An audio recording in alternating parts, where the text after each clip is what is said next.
안녕하세요. TMA 말씀 참고 최영수 전도사입니다. 오늘 본문은 학개 2장 1절부터 9절 말씀입니다. 먼저 말씀을 읽겠습니다. 일곱째 달 곧 그 달 21일에 여호와의 말씀이 선지자 학개에게 임하니라. 이르시되 너는 스알디엘의 아들 유다 총독 스룹바벨과 여호사닥의 아들 대제사장 여호수아와 남은 백성에게 말하여 이르라. 너희 가운데 남아있는 자 중에서 이 성전의 이전 영광을 본 자가 누구냐? 이제 이것이 너희에게 어떻게 보이느냐? 이것이 너희 눈에 보잘것없지 아니하냐? 그러나 여호와가 이르노라. 스룹바벨아 스스로 굳세게 할지어다. 여호사닥의 아들 대제사장 여호수아야 스스로 굳세게 할지어다. 여호와의 말이니라. 이 땅 모든 백성아 스스로 굳세게 하여 일할지어다. 내가 너희와 함께하노라. 만군의 여호와의 말이니라. 너희가 애굽에서 나올 때에 내가 너희와 언약한 말과 나의 영이 계속하여 너희 가운데에 머물러 있나니 너희는 두려워하지 말지어다.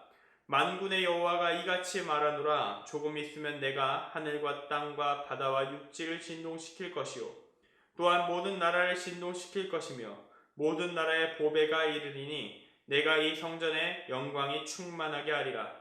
만군의 여호와의 말이니라. 은도 내 것이요 금도 내 것이니라. 만군의 여호와의 말이니라. 이 성전의 나중 영광이 이전 영광보다 크리라. 만군의 여호와의 말이니라. 내가 이곳에 평강을 주리라. 만군의 여호와의 말이니라. 아멘. 오늘 말씀의 제목은 지금은 비록 보잘것없어 보일지라도입니다. 지금은 비록 보잘것없어 보일지라도. 오늘 우리가 읽은 말씀은 바벨론 포로 귀환 후에 성전을 재건하던 도중에 일어났던 한 사건에 대한 대응으로서 하나님이 학개 선지자에게 주신 말씀입니다. 바벨론에서 포로들이 귀환한 이후, 그러니까 북이스라엘 망하고 남유다 망하고 바벨론의 남유다 사람들이 포로로 끌려가고 그 많은 시간이 지난 후에 페르시아 고레스 왕 때 다시 바벨론에서 포로들이 예루살렘으로 귀환하게 되는데, 그 귀환을 한 이후에 이 다시 남은 자들을, 이 온전한 회복의 역사를 경험한 이 남은 자들이 가장 먼저 한 일은 무엇이었는가? 성전을 짓는 것이었습니다. 하나님께 예배할 성전부터 짓는 것이었죠. 나중에 스룹바벨 성전이라고 이름이 붙는 이 성전은 기원전 536년에 건축을 시작했습니다. 그런데 이 건축이 외부의 압력으로 인해서 공사가 중단되었고 16년 동안 방치되게 됩니다. 외부의 압력이라고 하면 주변 민족들이 이 성전 짓고 이렇게 예루살렘에 이 남유다 사람들이 다시 정착해서 자신들의 세력을 일구는 것을 거부했고, 그것에 대한 다양한 공작들을 펼쳐서 페르시아의 지원이 끊어지게 한 것이죠. 더 이상 지을 수 없도록 말입니다. 그리고 학개 선지자의 독려 아래 학개 1장 시점부터 이들은 다시 16년 만에 성전을 재건을 하는 것을 재개하게 됩니다. 그다시 시작한 시점이 학개 1장 15절에 나와 있는 말씀, 다리오 왕 제2년 6째 달 24일이 되는 그날이었죠. 그리고 16년 만에 공사를 재개한 지 2장 1절 말씀, 7째 달 곧 그 달 21일이라는 말씀에서 확인되듯이 이제 겨우 공사 재개 한 달 지난 시점에 하나님의 말씀이 내려오게 되는 사건이 터집니다. 정확히 어떤 사건이었는지 상황 파악을 한번 해보겠습니다. 먼저 2장 1절에 나오는 날짜부터 봅니다. 7월 21일이라고 되어 있습니다. 성경의 이 날짜는 이스라엘 종교력에 따른 날짜인데요. 레위기 23장 34절에 이 날짜가 어떤 날인지에 대한 기록이 있습니다. 읽어드릴게요. 34절, 레위기 23장 34절. 이스라엘 자손에게 말하여 이르라. 7째 달 15셋 날은 초막절이니 여호와를 위하여 이래 동안 지킬 것이라. 아멘. 그러니까 이날은 우리가 알고 있는 절기 중에서 초막절 축제, 그러니까 이스라엘 민족이 출애굽했을 때 장막을 치고 광야에서 살았음을 기억하면서 하나님이 우리를 구원하셨음을 감사하는 축제이자 가을 추수에 대해 감사하는 절기인 초막절의 마지막 날인 것입니다.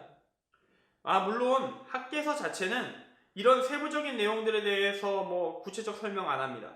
왜냐하면 우리에게는 이게 전문 지식인데 이거 당시 이 성경 읽는 사람들, 막 쓰여졌을 때 이 성경이 필요해서 읽는 사람들, 자료들을 읽는 사람들은 그냥 읽으면 다 아는 일반 상식 수준의 지식입니다. 그러니 학계서는 이런 상세 설명할 필요가 없어요. 거의 그냥 우리가 추석과 설날이 언제쯤인지 대략 아는 것처럼 이들은 초막절에 대해서 압니다. 그럼 이 초막절 절기 마지막 날에 대체 무슨 일이 벌어졌길래 하나님의 말씀, 이 하나님의 말씀이 선지자 학개에게 떨어졌을까요? 우리는 이 사건의 실상을 3절 말씀을 통해 알 수 있습니다. 너희 가운데에 남아있는 자 중에서 이 성전의 이전 영광을 본 자가 누구냐? 이제 이것이 너희에게 어떻게 보이느냐? 이것이 너희는 보잘것없지 아니하냐? 아멘. 앞서 말씀드렸듯이 지금 다시 짓고 있는 성전은 무려 16년 동안 방치되어 있었습니다. 가끔씩 우리는 건설사가 건물 짓다가 회사가 부도가 났다든지 분양에 문제가 있었다든지 등의 일로 사람이 살지 못하게 되었고 관리도 되지 못하게 되어서 그 흉물이 되어가고 있는 아파트들을 볼 때가 있습니다. 근데 고대에 성전 건축을 하는데 공사를 시작하고 채 1년도 안 돼서 중단을 해서 16년간 방치가 되었단 말이죠. 바닥 좀 정리하고 기둥 좀 세운 상태에서 공사 중지하고 16년이 흘렀단 말입니다. 사실상 이렇게 새롭게 하는 공사는 완전히 새로 짓는 거예요. 오히려 기존 공사 작업한 게 방해가 될 수준일 겁니다. 너무 심한 부분 철거를 병행해야 될 겁니다. 그렇게 공사를 진행해야 될 거고 이제 고작 공사한 지 한 달 되었습니다. 뭐 성전 상태가 좀 그림이 모양이 좀 나왔을까요? 그럴 리 없지요. 겉으로 보기에 건물의 형도 잡지 못한 폐허 같은 모습. 이것이 성전이 지어지는 현장일 겁니다. 그런 시점에서 초막절의 마지막 날을 맞이한 겁니다. 마침 선지자 학개가 성전 재건을 독려하던 시기, 이때는 하필이면 또 가뭄이 심했습니다. 학개 1장 10절은 이 상황에 대해 정확히 이야기해주고 있어요. 그러므로 너희로 말미암아 하늘은 이슬을 그쳤고 땅은 산물을 그쳤으며. 초막절은 하나님께서 출애굽 시켜주신 것에 대한 감사의 의미도 담고 있지만 함께 추수감사 축제이기도 합니다. 그런데 가뭄이 심해서 수확이 영 좋지 않습니다. 사회 분위기, 민심이 안 좋겠죠. 그리고 마침 초막절 마지막 날은 솔로몬이 성전을 봉헌한 시기와도 겹칩니다. 열왕기상 8장 2절은 솔로몬 성전 봉헌 시기가 에다니멀 7째 달이고 또한 그 달의 절기라고 기록하고 있습니다. 그리고 열왕기상 8장 65에서 66절을 보면 이 절기가 초막절이라는 것이 분명해집니다. 그때 솔로몬이 7일과 7일 도합 14일간을 우리 하나님 여호와 앞에서 절기로 지켰는데 하맛 어귀에서부터 애굽 강까지의 온 이스라엘의 큰 회중이 모여 그와 함께 하였더니 8째 날에 솔로몬이 백성을 돌려보내매 백성이 왕을 위하여 축복하고 자기 장막으로 돌아가는데. 아멘. 이런 축제의 절기인데 수확이 썩 안 좋습니다. 분위기가 안 좋아요. 옆에 짓고 있는 성전을 보니 아직 폐허의 상태를 얼마 못 벗어났습니다. 그리고 마침 이때쯤에 솔로몬 성전이 봉헌되었던 시기입니다. 갑자기 노인들이 펑펑 울기 시작합니다. 아, 옛날 솔로몬 성전의 영광은 어디 가고 저런 폐허만 남았는가. 이런 거 지어서 대체 무슨 의미가 있겠는가. 과거의 영광 절대로 회복되지 않을 거야. 아무리 우리가 잘 짓는다고 해도 솔로몬 성전급 못 지을 거야. 자원이 부족해. 하나님은 저딴 식으로 지어지는 질 낮은 성전에 임하시지 않을 거야. 다 쓸모없는 짓이야. 참고로 이 사람들 이미 기원전 536년 처음으로 성전 건축 들어가서 성전 지대 깔 때부터 울던 사람들입니다. 에스라 3장 12, 13절은 이들이 그때도 울었다는 것을 증명하고 있어요. 제사장들과 레위 사람들과 나이 많은 족장들은 첫 성전을 보았으므로 이제 이 성전의 기초가 놓임을 보고 대성통곡하였으나 여러 사람은 기쁨으로 크게 함성을 지르니 백성이 크게 외치는 소리가 멀리 들리므로 즐거이 부르는 소리와 통곡하는 소리를 백성들이 분간하지 못하였더라. 그래요. 그래도 이때는 이 노인들의 울음소리 외에 기쁨의 외침이 공존했으니까 좀 그러대로 괜찮았어요. 감격에 겨운 눈물이다 이렇게 생각할 수 있는 부분도 있죠. 실제로 그렇게 눈물 흘리신 분도 있을 것이고. 근데 지금은 파괴력이 다릅니다.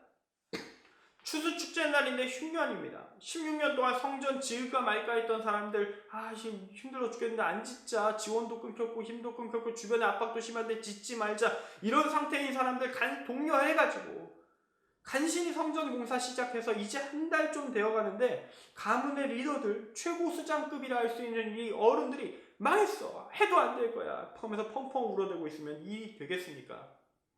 안 되는 거죠. 그나마 간신히 집힌 성전 재건의 불씨가 급격히 사그러들기 시작합니다. 이런 시기에 선지자 학개한테 하나님이 말씀하셔서 오늘의 말씀이 이스라엘 백성에게 선포되는 겁니다. 그것이 바로 4절부터 9절의 말씀입니다. 이 절망에 사로잡힌 자들에게 주신 하나님의 교훈, 이 선포, 이 일가를 우리를 향한 말씀으로 들을 수 있어야 합니다. 그때 우리의 삶이 변화하기 시작할 겁니다. 첫째입니다. 하나님을 믿고 불가능에 도전하라. 하나님을 믿고 불가능에 도전하라. 오늘 말씀 4절은 뭐라고 말합니까? 너희가 절망했냐?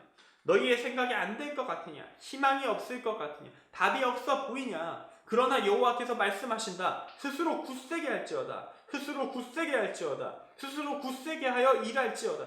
하나님은 인간적으로 답이 없어 보이는 그때 스스로 너 자신의 힘으로 도전해보라고 말씀하고 계신 겁니다. 아직 가시적으로 나타난 긍정적인 요소 아무것도 없습니다. 다만 하나님의 명령만이 있을 뿐이죠. 해라, 이것이 옳은 것이니 하라, 그것밖에 없습니다. 승산할 수 있어 보이는 가능성, 먼저 채워주시는 기적을 보여주시기 전에 하나님은 우리에게 이렇게 말씀하십니다. 먼저 해봐라. 그리고 약속을 주십니다. 일이 일어날 것이다, 가능할 것이다, 될 것이다 라고 말씀하십니다. 둘째입니다. 하나님이 우리와 함께 계심을 믿으라.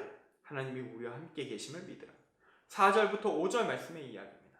지금 이 상황, 승산이 보이지 않고 안 될 것 같아도 두려움을 내려놓고 스스로 온 힘을 다하여 불가능에 도전할 수 있는 근거는, 하나님이 주신 근거는 오직 하나입니다. 내가 나와 함께 하겠다. 내가 너와 함께 하겠다. 어떤 하나님이? 과거 이스라엘 민족이 경험했었던 기억. 마침 지금 초막절이잖아요. 기억하기 쉬운 것이 있습니다. 하나님이 일하셨던 과거의 역사 중에서 기억하기 쉬운 것이 있습니다. 가장 강력한 역사, 그때 그 막강한 이집트를 제압하시고 탈출시키신 하나님, 출애굽의 하나님이 우리와 함께 하신다는 약속입니다. 그것을 이야기하고 계십니다. 셋째입니다. 도전하는 자만이 기적을 볼 것입니다. 도전하는 자만이 기적을 볼 것입니다. 6절부터 9절까지의 이야기입니다. 하나님이 이렇게 도전하는 자가 무엇을 볼 것인지에 대해서 말씀하고 계십니다. 하늘과 땅과 바위와 바다와 육지가 진동하는 것, 모든 나라가 진동하는 것, 모든 나라의 보배가 이르는 것, 은과 금의 문제, 재정의 문제가 해결되고 영광스러운 성전이 세워지는 것, 솔로몬 성전 그 이상의 영광이 지금 짓는 폐허 같아 보이는 성전에 있을 것이다 라는 기적의 약속이 주어지고 있는 것이죠. 지금 제가 던진 이 세 가지의 대지는 예수님이 하신 이 말씀 하나로 축약될 수 있습니다. 마태복음 6장 33절 말씀입니다. 그런즉 너희는 먼저 그의 나라와 그의 일을 구하라. 그리하면 이 모든 것을 너희에게 더하시리라. 아멘. 사실 지금 하나님은 아무것도 먼저 채워주신 것 없습니다. 잘 될 거라는 조짐조차도 안 보입니다. 지금 초막절 맞이해서 노인들이 펑펑 운 거 이해가 되는 일이에요. 사실 지금 성전을 짓는 대공사하는데 돈이 없어요. 본래 페르시아의 고레스 왕이 처음 성전 지으라고 했을 때는 성전 짓는 자금에 대한 지원 정책도 있었습니다.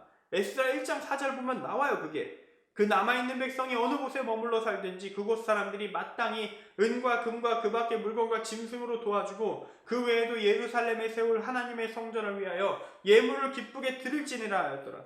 그런데 이 지원이 성전 건축 중단될 때 이 민족들의, 주변 민족들의 그 각종 공약으로, 전략으로, 공작으로 중단되어 버릴 때 다 끊겨버립니다. 학개 1장 시점, 에스라서로 보면 5장 시점에서 학개 선지자의 말을 듣고 옳다고 여겨서 성전 건축 시작하긴 했어요. 근데 건축을 감당할 돈이 없는 겁니다.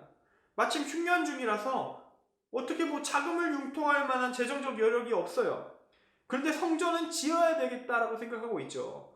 미칠 것 같은 겁니다. 그래서 노인들이 우는 것도 있어요. 이 사람들 가문의 주인들, 최고 어른들이잖아요. 그들이 돈을 융통해주고 대표적으로 돈을 줘야 되는데 돈이 없다는 겁니다. 이때 가난, 이 현재적인 능력의 한계에 부딪혀서 괴로워하는 이스라엘 백성들에게 선지자 학개가 하나님의 말씀을 전하는 겁니다. 그래도 도전하라. 너희 조상을 출애굽시킨 나를 믿어라. 조금만 버텨라. 내가 곧 해결해 줄 테니까 포기하지 말고 다시 곡괭이를 들어라. 이 말을 들었을 때 이스라엘 백성은 선택할 수 있었습니다. 지금 당장 내가 죽을 것 같지만 성전을 짓는 것 해볼 것인가? 아니면 저 학계를 때려눕히고 다시 나의 생존을 위해 전념하며 살 것인가? 때로는 심지어 하나님도 버릴 것인가? 학계서는 이후에 이스라엘 민족이 어떤 선택을 했다 그런 기록을 남겨두고 있지는 않습니다. 어떤 선택을 했는지는 에스라서 5에서 6장에 기록되어 있습니다.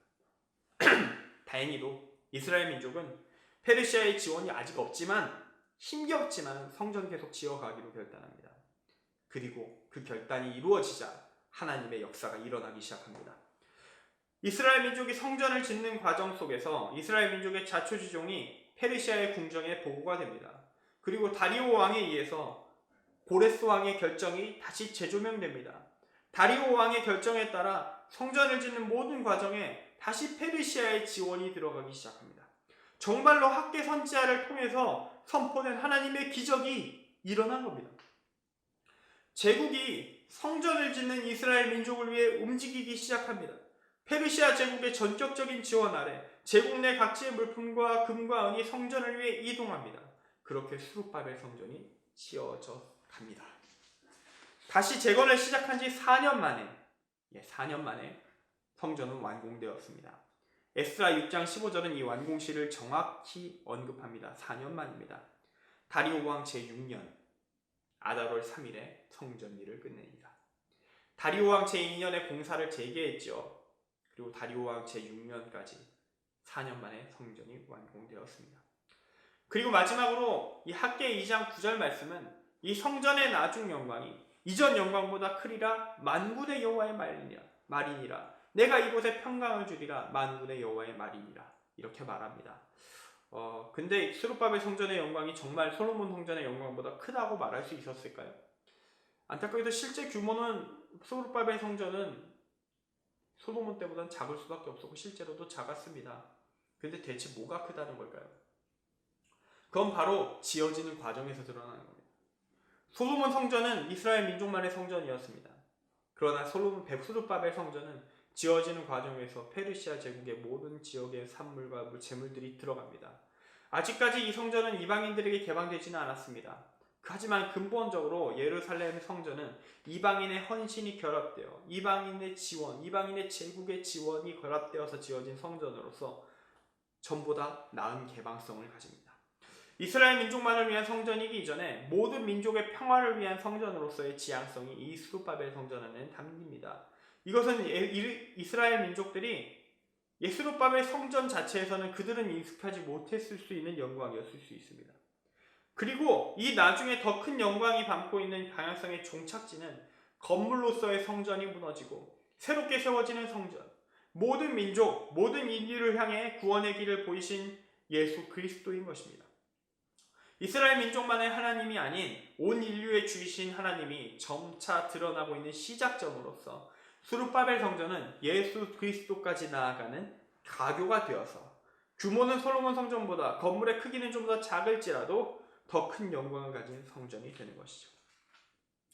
이제 말씀을 정리하고자 합니다. 오늘 말씀의 제목은 지금은 비록 보잘것없어 보일지라도 였습니다. 여러분이 생각하시기에 여러분 자신의 모습은 어떻습니까?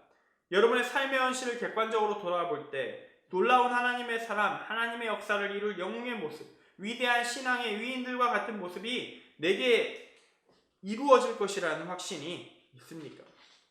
성경을 통해서 우리는 수없이 많은 위대한 위인들을 봅니다. 여호수아를, 요셉을, 다니엘을, 모세를, 학계를, 다윗을, 바울을, 베드로를, 더 세게 말한다면 예수님까지. 우리는 그들을 닮아가야 한다고, 또 제2의 다니엘을 꿈꿔야 한다고 이런 식의 얘기를 자주 합니다. 그런데 실제로 그 꿈을 꾸십니까? 우리는 어쩌면 그저 출애굽한 이스라엘 백성 중 1인과 같은 엑스트라 같은 인생 바라고 있지 않습니까? 왜 우리는 영웅을 꿈꾸라 말하면서도 실제 나 자신은 그런 꿈 안 꾸는 것일까요? 이유는 알고 있습니다. 영웅의 인생은 피곤합니다. 의인의 길은 피곤합니다. 할 일 너무 많아요. 감당해야 될 건 너무 많습니다. 가늘고 길게 적당한 행복, 가능한 많은 행복 즐기며 살길 원하는 사람에게 영웅이 감당해야 될 희생의 요소는 불편하게 짝이 없습니다. 실제로 그렇습니다.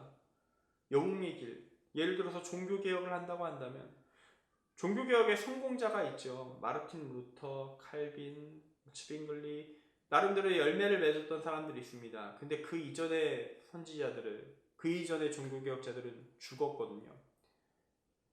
체코의 얀 후스와 같은 분은 먼저 종교개혁을 시도하셨고 도전하셨고 싸웠는데 그 결과 이분은 화형당하셨습니다. 이렇게 먼저 죽은 사람들이 있었기 때문에 루터가 성공한 거거든요. 영웅들 중에 일부는 죽어나갑니다. 일부는 열매를 맺지만 일부는 열매가 아니라 추악한 오명에 젖어 죽고 죽은 후 많은 시간을 흐른 후에야 좀 재조명될까 말까 하며 안타깝게도 그 후에 받을 영광도 열매를 얻은 자들보다는 적습니다. 사람이 얻을 명예는 그렇습니다. 하지만 하나님이 보시기에 야누스의 영광이 루터보다 약할까요? 그건 아니겠죠. 우리는 기억해야 합니다. 우리는 이미 그리스도인이란 타이틀을 가지기로 결정한 순간부터 사실 영웅이기로 결단한 겁니다. 십자가의 사랑, 십자가의 희생, 자기 희생의 사랑, 내가 져야 할 십자가를 지닌 인생 없이는 부활 없다. 이렇게 예수님이 가르치셨고요.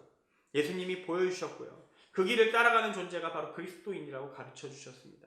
이 마음을 놓아버린 채 부활만을 간구하면 우리는 구원 자체를 잃어버릴 겁니다. 왜냐? 십자가 없는 그리스도인, 십자가 없는 부활은 없기 때문이에요. 오늘 학계 선지자의 말씀은 우리를 선택의 길로 인도합니다. 당장 지금 보이는 것이 없을지라도, 잘 될 것이라는 확신이 없을지라도, 주님이 주신 길이 분명하다면 도전하라고, 그 길에는 하나님이 동행하실 것이며 우리의 생각을 넘어서는 하나님의 놀라운 역사가 기다리고 있을 거라고, 이스라엘 민족들이 출애굽의 역사를 기억하면서 그 역사를 믿고 도전했듯이 이 성경에 나오는 수없이 많은 사례들, 그 체험들을 믿고 도전해보겠냐고 묻고 있습니다. 당신의 선택은 무엇입니까? 주님을 붙잡으실 수 있기를, 지금 이 코로나의 어려운 환경 속에서도 주님을 붙들고 의인으로 남을 수 있기를, 그렇게 새롭게 회복될 그날, 회복의 그때 살아남아서, 구원받은 자로 살아남아서 주님과 주님의 일을 감당할 수 있는 우리 모두가 될 수 있기를 바랍니다. 기도하겠습니다. 주님, 오늘 학계 2장 1절부터 9절 말씀을 통해서 하나님의 말씀을 듣고 힘겹지만 도전하여서 하나님이 약속하신 영광의 미래를 획득한 이스라엘 백성에 대해서 알게 되었습니다. 주님, 지금 우리 가운데도 말씀하여 주옵소서. 우리가 각자가 도전해야 될 하나님의 미래, 하나님의 약속하신 계획, 우리 각자를 위해 준비하신 이 땅에 하나님의 나라를 세우기 위해 준비된 그 십자가의 길을 깨닫게 하여 주옵소서. 어려운 시기입니다. 십자가가 더욱더 무겁게 보입니다. 그러나 그렇게 무겁게 보일지라도 내 눈앞에 확실히 그것이 보인다면 그것을 메고 나아갈 수 있는 용기를 우리에게 허락하여 주옵소서. 그렇게 주님이 도우시고 이루어 가시는 역사를 보고 누리는 은혜 허락하여 주옵소서. 예수 그리스도의 이름으로 기도합니다. 아멘.